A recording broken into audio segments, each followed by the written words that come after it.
इनके यहाँ तो अछूत, इनके यहाँ तो नीच, इनके यहाँ तो फला चिन्ह, इतना मसला जब करोगे कौन आपके यहाँ जाएगा? तो आप तो दलित को, पिछड़ों को, आदिवासियों को स्वयं स्वीकार नहीं करते। तो आप जिस धर्म को कह रहे हिंदू धर्म, जिसमें घर वापसी की आप बात कर रहे हैं, वो धर्म तो दरअसल ब्राह्मण धर्म है, ठीक है, जिसका विरोध हो रहा। वो एक खास विचारधारा में जिसमें जाति विशेष का वर्चस्व रहेगा, सामाजिक वर्चस्व, धार्मिक वर्चस्व, और केवल वर्चस्व नहीं रहेगा बल्कि दूसरे अन्य जातीय के लोगों को समाज में कहीं कोई अधिकार ही प्राप्त नहीं होगा, न शिक्षा का अधिकार प्राप्त, न धन रखने का अधिकार प्राप्त। अभी तो पूजा पाठ कराने गए थे यादव जी, यादव जी तो बोलते हम क्षत्रिय बोलते हैं ना, और यादव जी गए थे इटावा में, तो किसने सर मुंडाया था? किसने पेशाब से शुद्ध किया था? ब्राह्मणों ने। तो फिर क्या उस धर्म में हम जाएंगे?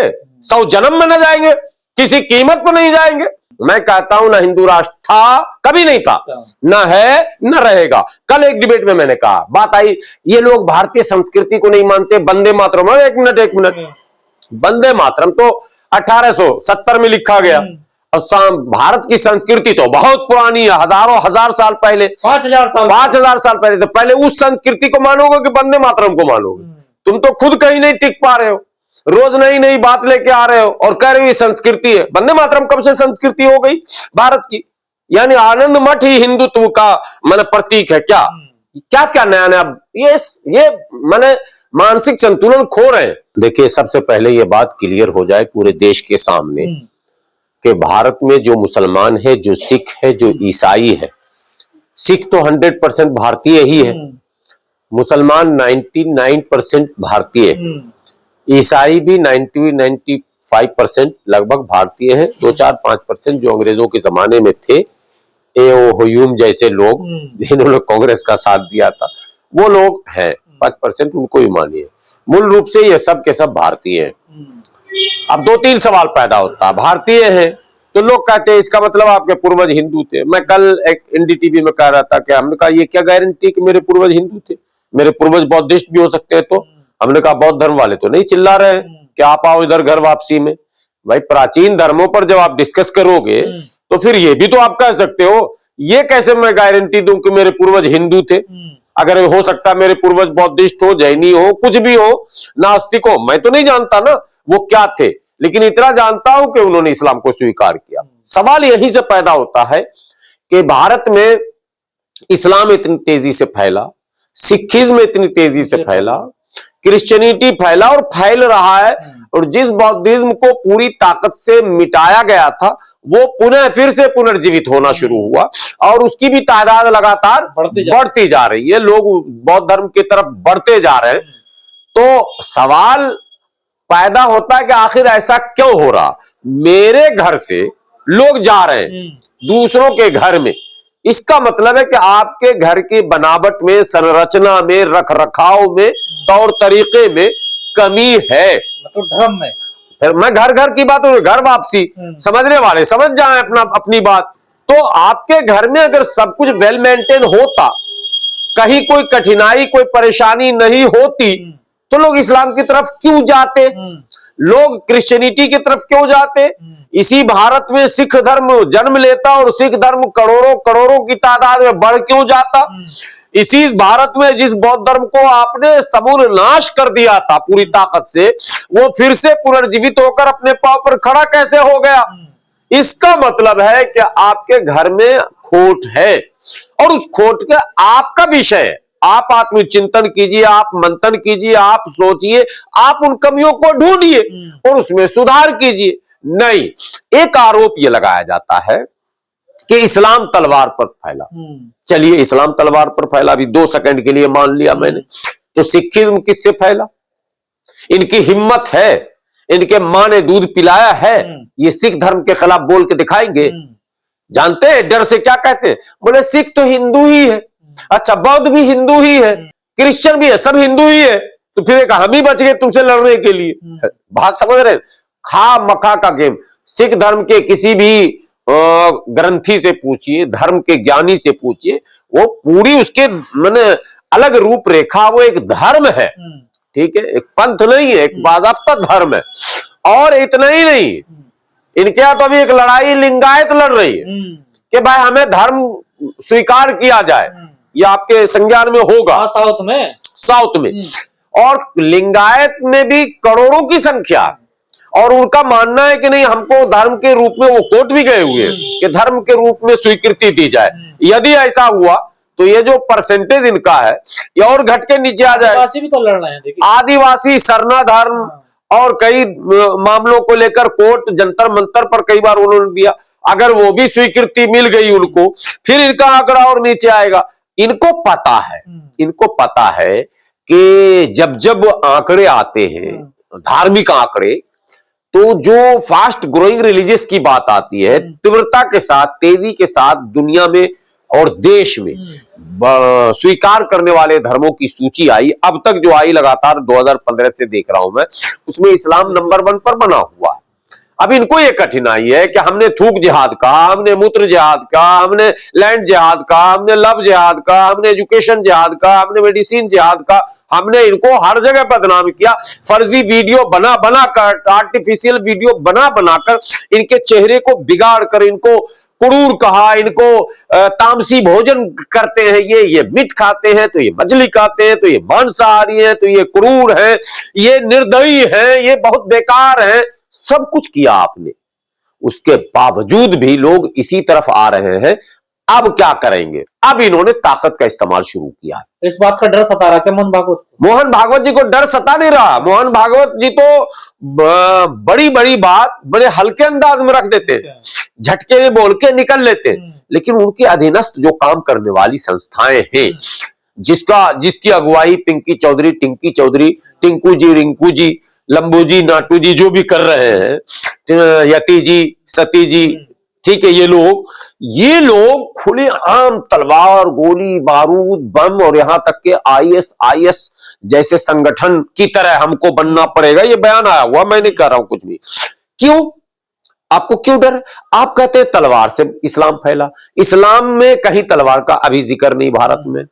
तलवार लेकर आप घूम रहे हैं, तलवार बांट आप रहे हैं, तलवार बेच आप रहे, तलवार लहरा आप रहे, तलवार दिखा आप रहे, तलवार की धमकी आप देख रहे, आरोप हम पे लगा रहे हैं। हम तो बिल्कुल निहत्थे चल रहे हैं लगातार, हम पर तो हमले हो रहे हैं लगातार। एक बात, समूहों में अब इन्होंने हमारे नमाज, रोजे, मस्जिद, मदरसे को टारगेट किया। मदरसे को इन्होंने आतंकवाद से जोड़ने की कोशिश की। मदरसे को कई और आरोपों का केंद्र बनवाया इन्होंने, सफल फिर भी ये नहीं हो पा रहे हैं। मदरसों पर लगाम लगाए, मस्जिदों को इन्होंने एक प्रश्न चिन्ह मस्जिदों पर लगाया।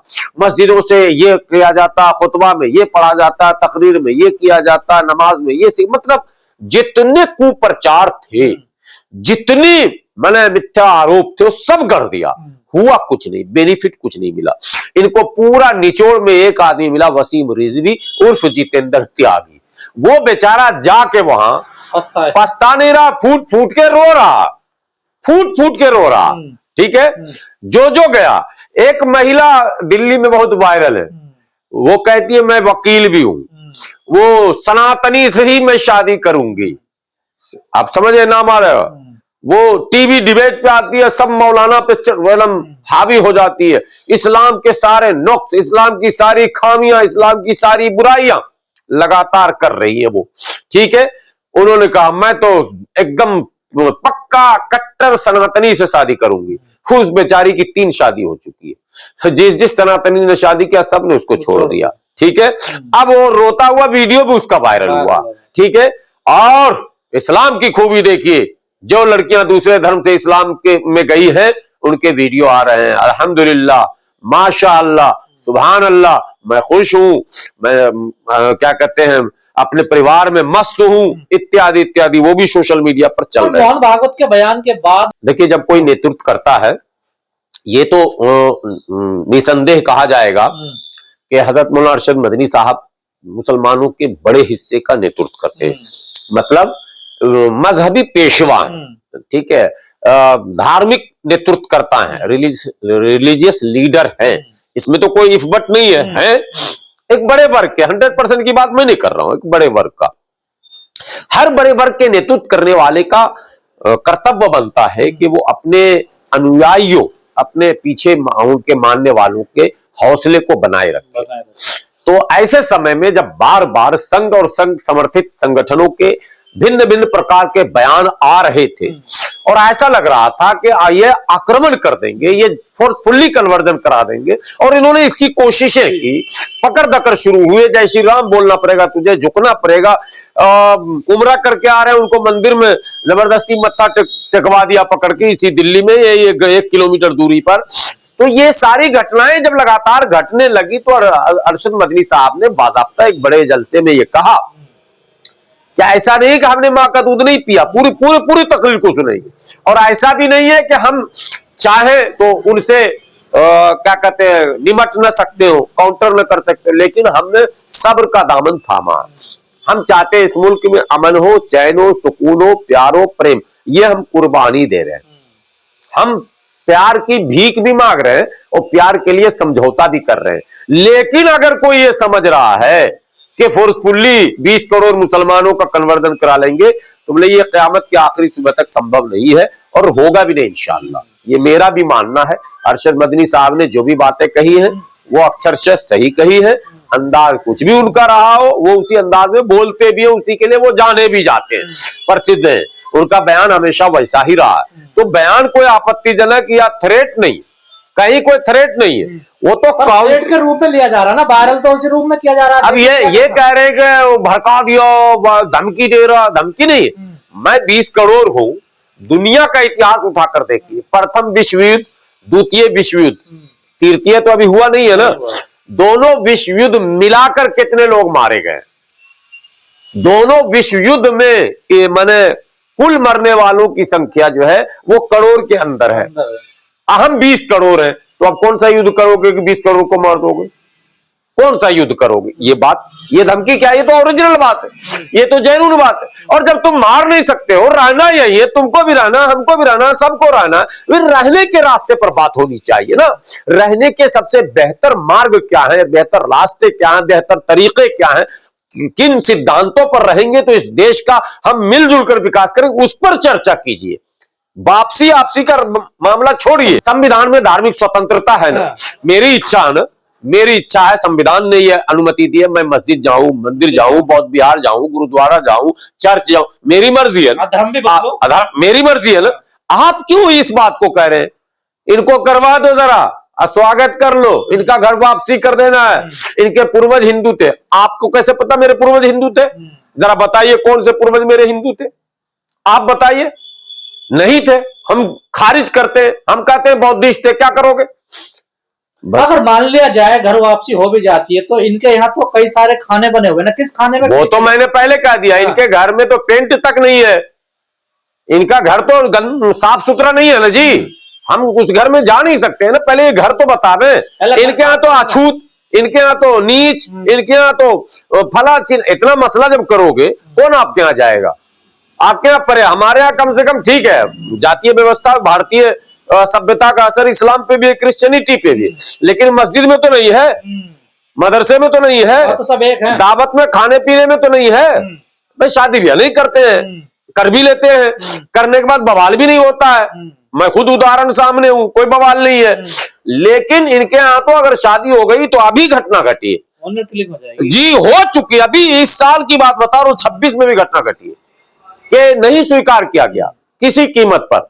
तो आप तो दलित को, पिछड़ों को, आदिवासियों को स्वयं स्वीकार नहीं करते। तो आप जिस धर्म को कह रहे हिंदू धर्म, जिसमें घर वापसी की आप बात कर रहे हैं, वो धर्म तो दरअसल ब्राह्मण धर्म है, ठीक है, जिसका विरोध हो रहा। वो एक खास विचारधारा में जिसमें जाति विशेष का वर्चस्व रहेगा, सामाजिक वर्चस्व, धार्मिक वर्चस्व, और केवल वर्चस्व नहीं रहेगा बल्कि दूसरे अन्य जातीय के लोगों को समाज में कहीं कोई अधिकार ही प्राप्त नहीं होगा, न शिक्षा का अधिकार प्राप्त, न धन रखने का अधिकार प्राप्त। अभी तो पूजा पाठ कराने गए थे यादव जी, यादव जी तो बोलते हम क्षत्रिय बोलते हैं ना, और यादव जी गए थे इटावा में, तो किसने सर मुंडाया था, किसने पेशाब से शुद्ध किया था? ब्राह्मणों ने। तो फिर क्या उस धर्म में हम जाएंगे?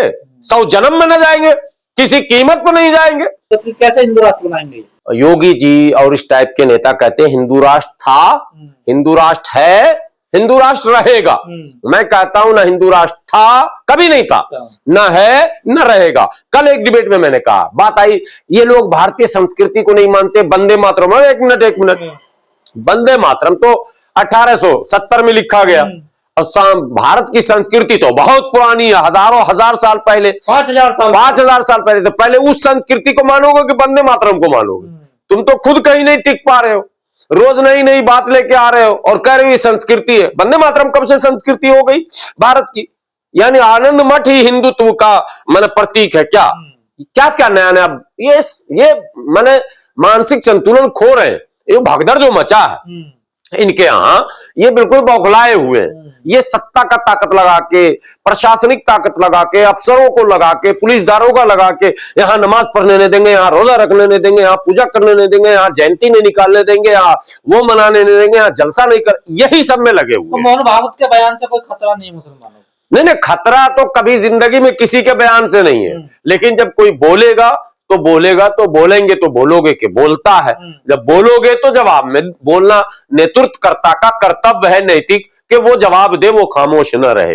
हालांकि एक लॉजिक खामोशी का बनता है, लेकिन मुझे लगता है कि वो लॉजिक बहुत उपयुक्त नहीं है, जवाब भी देना चाहिए। सो मदनी साहब ने सही समय पर सही जवाब दिया है, इसलिए मदनी साहब के जवाब में कोई बहुत ज्यादा आपत्ति की कहीं कोई गुंजाइश ही नहीं है।